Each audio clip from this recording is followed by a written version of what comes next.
সরকার বদলের পর থেকে ভারতীয় নাগরিক পরিচয়পত্র দিয়ে যথেষ্ট কড়া অবস্থান নিয়েছে বর্তমান সরকার। এই আবহে দমদম বিধানসভার অন্তর্গত আমতলা ব্রিজের কাছে বাগজোলা খাল থেকে উদ্ধার প্রচুর পরিমাণে আধার কার্ড। খালের মধ্যে এই কার্ডগুলো জলে ভেসে যাচ্ছে বলে স্থানীয় মানুষদের দাবি। ইতিমধ্যে শতাধিক কার্ড উদ্ধার করে রাখা হয়েছে খালের বাইরে।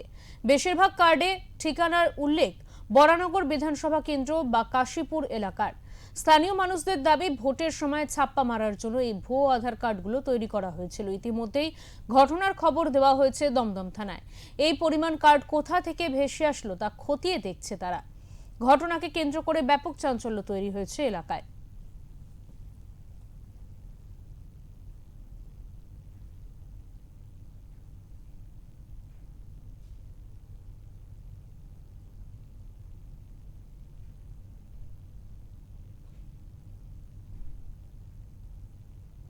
রাজারহাট বিধায়ক করুণজ্যোতি রায় এসেছিল এখানে, দেখে দমদম দেখে ওইটা দাঁড়াচ্ছে দেখবে দাঁড়াচ্ছে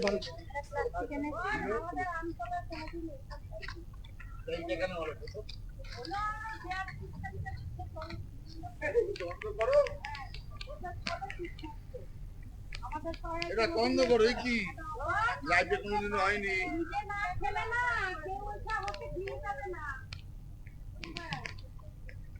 আমাদের নেই, আমাদেরটা অন্য জায়গায়।